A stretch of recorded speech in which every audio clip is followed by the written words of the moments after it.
So hi everybody, today I'm presenting our paper InSpectre Gadget, where we analyzed the Spectre v2 attack surface. It's a joint work of Alvise and me and our professors Herbert and Cristiano. So as you might know, with Spectre you can leak privileged data. But in order to leak this data you need a Spectre gadget. So nowadays defenses are still relying on mitigating those Spectre gadgets. So we came up with a new tool to find these Spectre gadgets, and for the first time we can precisely reason about exploitability of these gadgets. And with our gadget found by our tool, we created a new Spectre v2 attack, which we call native BHI, with a gadget which is natively present in the Linux kernel. And we can leak arbitrary kernel memory on the latest Intel CPUs. So this is how most people identify a Spectre gadget. It starts with a conditional branch which is subject to Spectre v1. An attacker can train and mispredict the branch such that it can load out of bounds in a subsequent load and read the secret value. Next, the gadget has to mask the secret to lower the entropy and has to shift the secret to be above cache time granularity. Next, it is used in a second dependent load to encode the secret into the cache, and an attacker can recover the secret via a flush reload attack. So in this example we used a Spectre v1 conditional branch, but in fact any speculation source can be used. So also Spectre v2, the prediction of indirect branches. And in fact the body of the gadget, which we call the disclosure gadget, is general across all speculation sources. And with InSpectre Gadget we analyze this body of the gadget, the disclosure gadget. So why is it important to find these gadgets? So for Spectre v2 there are hardware mitigations in place. However, recent work, also from our group 2 years ago, branch history injection, showed that it is still possible to do a cross-privileged Spectre v2 attack, but you need to find a gadget, for example in the Linux kernel. So how do you find these gadgets? So one approach is via high-level data flow approach. So you try to detect the first load and the next subsequent load. This is what the BHI artist did, and he found over 1,000 potential gadgets. However, it is over-approximating. So it is highly uncertain if the gadget is exploitable, and indeed out of those 1,000 gadgets, they could not find manually one gadget to create a native exploit.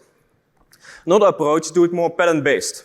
So in addition to the two loads, you also detect, you also add the requirement that the secret has to be masked and the secret has to be shifted. This approach was done by Intel engineers after the BHI disclosure, and he found 0 exploitable gadgets. However, now you are over-constraining the requirements. Because suppose the secret is not shifted, so the secret is below cache time granularity. Actually, these gadgets might still be exploitable, but you need extra control over the base of the secret. This is a technique, for example, shown by the red bleed artist. In addition, this also applies for the masking. The gadget can still be exploitable, but the attacker needs extra control on the secret address. This was a technique shown by the blindside paper. So to summarize, non-standard gadget can still be exploitable, but other fine-grained requirements have to hold. So what is what we want? We want in-depth inspection. We want fine-grained information about the gadget. So for example, on the secret address, we want to know the range. What is the attacker controllability? For the secret information, you want to know which secret bits are transmitted and also at which position. So is it above or below cache time granularity? And also for the base, we want to know how much control we have as attacker and on which granularity. So how do we do this? We do symbolic execution to symbolically execute the disclosure gadget. And at the start of the disclosure gadget, the user can configure which registers and memory locations are assumed to be in control. Next, we symbolically execute the gadget, and when we detect that the secret is transmitted, so used in a second load or store, we construct a symbolic expression of the transmission. Next, we start identifying the different components in this symbolic expression, such as a transmitted secret, the secret address, and the base. And now we have these different components, we can apply component-specific analysis, such as constraint analysis, range analysis, and also secret position analysis to answer all these fine-grained questions. Next, we output this information to a database, and a second component comes in place, our reasoner, which adds information if the gadget is exploitable, which techniques are required, and if it is not exploitable, what is the reason of not being exploitable. So let's have a look from a user perspective. Our user is either a defender who just created a new mitigation, for example, and want to know the remaining attack surface, or an attacker who wants to create an end-to-end exploit. So in case for the Linux kernel, you give a kernel image to InSpectre Gadget with a list of targets, a list of speculation openings. And the tool will output a list of database with the gadgets, and for each gadget, an annotated assembly file. This annotated assembly file is, we made it to give the researcher a first glance of the gadget, which I will show you later. Next, the researcher can filter for his needs based on control requirements or on certain specific properties of the gadget. It can get the filtered gadgets, and in the end, can choose one to create an end-to-end exploit. So we analyzed the Linux kernel, and we found over 1,500 Spectre v2 gadgets.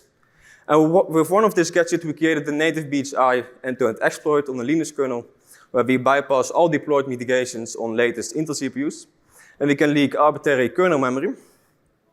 So new mitigations are deployed by Intel and Linux kernel developers, both software and hardware mitigations. So let's have a look how a researcher can aggregate the results of InSpectre Gadget.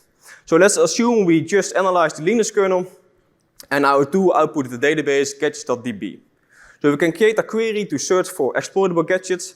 Let's limit to 10 gadgets. So these are the fields which are one of the many fields that are visible. So you can see which registers are required to be in attacker control. The transmitted secret bit positions, so is it below or above caching granularity, if it is exploitable, and also which techniques are required. So in these techniques require the prior work to advanced exploitation techniques. Next, you can select the unique identifier of the gadget to ask for the annotated assembly file.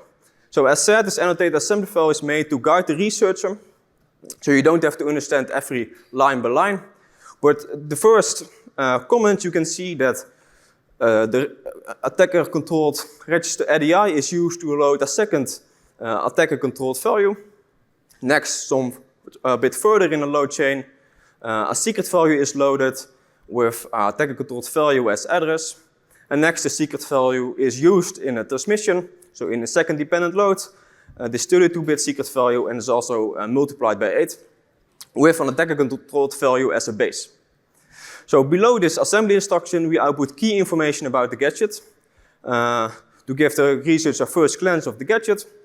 So also the bit positions of the transmitted secret from 3 up to 34 and the number of bits that are actually transmitted, 32 in this case.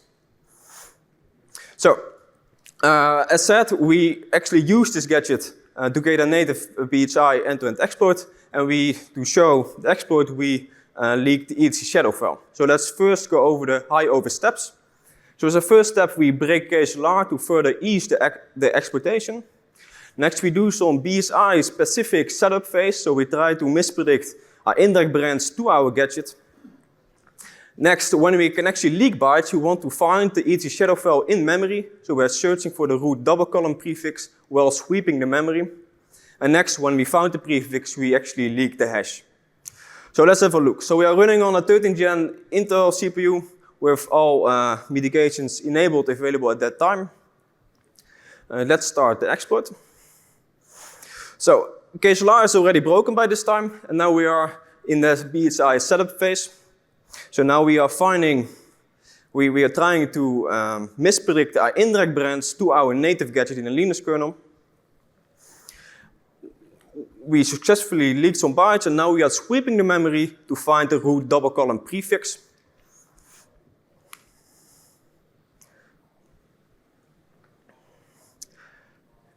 And we just found the root double column prefix, and we leaked the password hash of root.